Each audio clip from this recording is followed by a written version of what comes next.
पाकिस्तान में जब कोई इलेक्शन जीतता है कोई एमएनए एमपीए, तो सिर्फ वही चौड़ा नहीं होता, उसके जानने वालों के जानने वालों के जानने वालों के वो सभी चौड़े हो जाते हैं। अच्छा, बहुत से लोग अभी ज़ाहिर है यूएस में इलेक्शन हुआ है, तो मुझसे बहुत से लोगों ने सवालात भी किए हैं कि उधर क्या सिस्टम है और किस तरीके से कल्चरल चेंज कैसे आता है और ये सारी चीज़ें। देखें, मैंने डोनाल्ड ट्रंप का टाइम भी देखा है, 2016 पूरे 4 साल, उसके बाद फिर 4 इयर्स ये बाइडन का, और अब फिर डोनाल्ड ट्रंप इज़ इलेक्टेड। तो ऐसा नहीं होता कि आपको स्ट्रीट पे ये चीज़ नज़र आए, कुछ पता ही नहीं चलता। ज़ाहिर है इकोनॉमी इज़ वेरी इंपॉर्टेंट, पैसा इंपॉर्टेंट है। ऐसा नहीं होता कि बाहर निकल के लोग खड़े हो गए मैंने ट्रंप को वोट दिया था, मैंने कमाला हैरिस को वोट दिया था, ऐसा कुछ भी नहीं होता। अच्छा, इसी तरह बहुत से लोग जो है अब सवाल कर रहे हैं कि अब हम विजिट वीज़ा पे आएंगे, इमिग्रेशन पे आएंगे, तो क्या हमसे अब बहुत ज़्यादा सवालात होंगे? तो क्या पहले सवाल नहीं होते थे?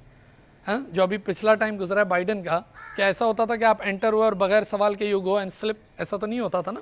सही, ऐसा नहीं, वो जन्नत का दरवाज़ा है, तो वहाँ पर एंटर होने के लिए भी ज़ाहिर है हमेशा सवाल जवाब होते हैं। लेकिन हाँ, मैंने वो टाइम देखा है, डोनाल्ड ट्रंप वाला टाइम 2016 से 2020, और मुझे एक दफ़ा याद है मैं डैलस से कैलिफोर्निया जा रहा था, and it was a local flight, सही है ना, लोकल LA की फ़्लाइट थी।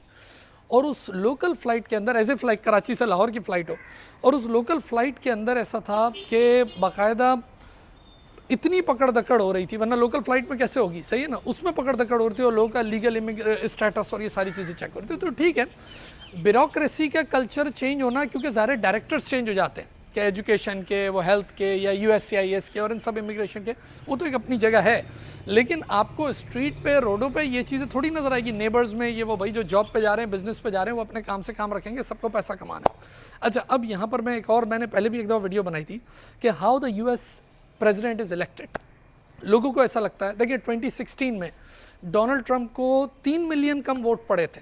अब ज़रा सोचें, इतने कम वोट पड़े थे, उसके बावजूद ही वॉज द प्रेसिडेंट। ये कैसा सिस्टम है? तो इस सिस्टम को कहते हैं इलेक्ट्रल कॉलेज सिस्टम, यानी यूनाइटेड स्टेट्स में इस तरीके से प्रेसिडेंट नहीं आता कि जी आप पूरे US के लोगों को देखें, पूरे US के लोगों को देखें। भाई थोड़ा आगे आ जाए।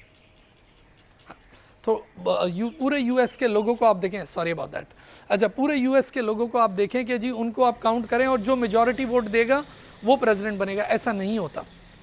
यूनाइटेड स्टेट्स में ऐसा होता है कि बाकायदा हर स्टेट की अपनी सीट्स हैं, सही ना, इलेक्ट्रल सीट्स हैं। जैसे फॉर एग्जांपल टेक्सास की आई थिंक 40 सीट्स हैं, या और इसी तरह कैलिफोर्निया की आई थिंक 59 सीट्स हैं, फ्लोरिडा की कुछ 19 सीट है, थोड़ी बहुत। हाँ, कुछ स्टेट्स की कम सीट है, कुछ की ज़्यादा है, डिपेंड उनकी पॉपुलेशन, उनकी इकॉनमी, ये सारे फैक्टर्स हैं। अब चक्कर ये है कि लेट्स टॉक अबाउट टेक्सास। अच्छा, और उनको सीट्स कितनी चाहिए होती है प्रेसिडेंट बनने के लिए? अभी आप लोग देख रहे थे 270 सीट्स, यानी इसका मतलब इंडिविजुअल मैटर नहीं कर रहे होते, स्टेट की सीट्स मैटर कर रही होती हैं। ये मैं बात कर रहा हूँ जनरल इलेक्शन की, अभी मैं बड़ी इंटरेस्टिंग आगे बात करने वाला हूँ। अब होता यह है कि अब जैसे टेक्सास की बात करें तो टेक्सास की टोटल सीट्स हैं 40, और टेक्सास में XYZ नंबर लोग हैं। जैसे ही 51% वोट मिले, 50% प्लस वोट हुए, पूरी की पूरी 40 सीट्स जो हैं वो चले जाएंगी किसको? फॉर एग्जांपल अगर रिपब्लिकन डोनाल्ड ट्रंप को जैसे इस दफ़ा चले गई, सही है ना, या अगर ये इसी तरह डेमोक्रेट्स को जानी होती तो 50%। फिर उसके बाद मैटर नहीं करता कि 49 ने किसको क्या वोट दिया, वो लोग मैटर नहीं करेंगे। फिर मैटर क्या करेगा, वो पूरी 40 सीटें उठा के इनको दे दी जाएगी। ज़ाहिर है ये सिस्टम जो इलेक्ट्रल कॉलेज सिस्टम है, इसके फ़ायदे भी हैं, इसके नुकसान भी हैं।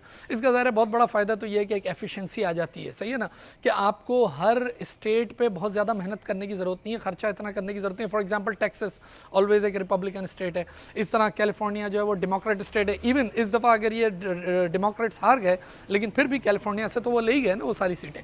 तो उन जगहों पर मेहनत करने की ज़रूरत नहीं होती, और वो मेहनत करते हैं उन स्टेट्स पर जो बैटल ग्राउंड्स हैं, जो स्विंगिंग स्टेट्स हैं, जहाँ पर ज़रा टकराव होता है।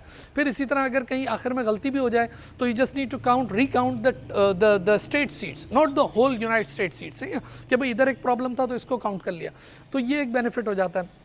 इसी तरह देखो इलेक्ट्रल कॉलेज सिस्टम का ये भी फ़ायदा है कि हर स्टेट पे इनको कुछ ना कुछ तवज्जो देनी होती है। अगर ऐसा ना होता और नंबर ऑफ इंडिविजुअली मैटर करते थ्रू आउट यूनाइटेड स्टेट, तो क्या होता, तो फिर वो इतनी सारी स्टेट, छोटी मोटी स्टेट तो सब इग्नोर हो जाती और उधर कोई जाता ही नहीं। लेकिन ज़ाहिर इसके डिसएडवांटेज भी हैं। कुछ लोग ये कहते हैं कि यार इंडिविजुअल वोट इसमें मैटर ही नहीं करता। मैंने अभी आपसे कहा ना कि एक दफ़ा 51% हुआ टेक्सास में और 40 की 40 सीटें गई। तो और यह मैंने अभी आपको बताया, वो डोनाल्ड ट्रंप की मिसाल दी आपको कि उसको असल में इंडिविजुअल वोट कम पड़े थे, पॉपुलर वोट कम थे, लेकिन उसके बावजूद ही वॉज द प्रेसिडेंट।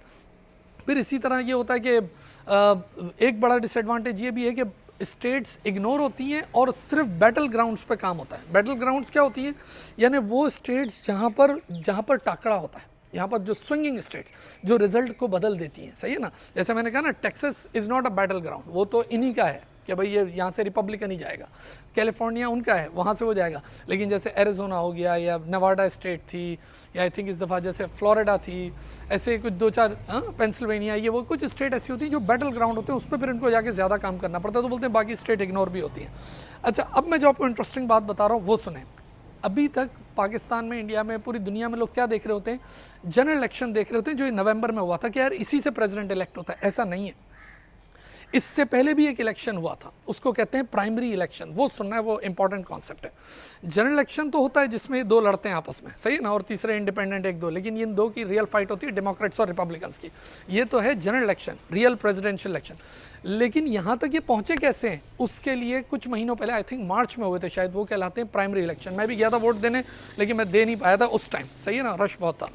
अच्छा, प्राइमरी इलेक्शन में क्या होता है?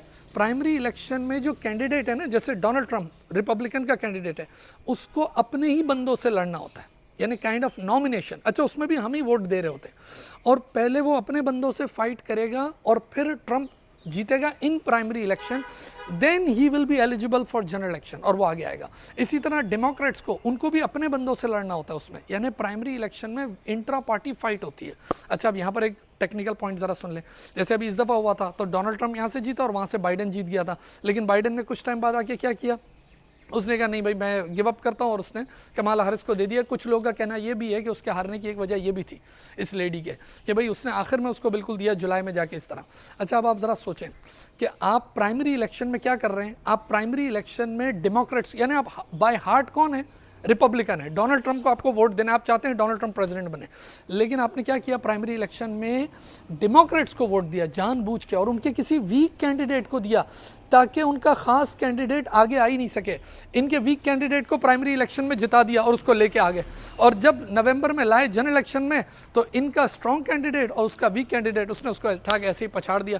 इसीलिए कुछ स्टेट्स में जो कहलाती है ओपन प्राइमरीज, उसमें तो ये होता है कि आप प्राइमरी इलेक्शन में किसी को भी वोट दे दो, लेकिन कुछ होती हैं जो क्लोज प्राइमरीज होती है कि एक दफ़ा आपने डेमोक्रेट्स को वोट दे दिया तो आपको डेमोक्रेट को ही वोट देना पड़ेगा जनरल इलेक्शन में। यानी एक दफ़ा आपने अपनी लॉयल्टी बता दी कि मैं डेमोक्रेट्स के साथ हूँ, तो फिर आगे भी डेमोक्रेट्स। वरना आप कॉन्सेप्ट समझ रहे हैं ना कि आपने क्या किया? आपने उधर धांधली की, आपने उधर उसको जिताया, उनके वीक बंदे को जिताया ताकि उनका वीक बंदा आ गया है, और अपने स्ट्रॉन्ग बंदा वो तो आना ही था, और वो आके इसको हरा के चला जाए।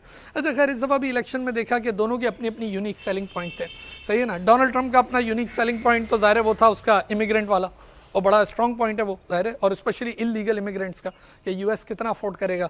फिर इसका बहुत अहम पॉइंट था जिसकी वजह से उसको वोट पड़े हैं, वो शायद इमिग्रेंट्स से भी ज़्यादा, वो था दैट वाज इकोनॉमी।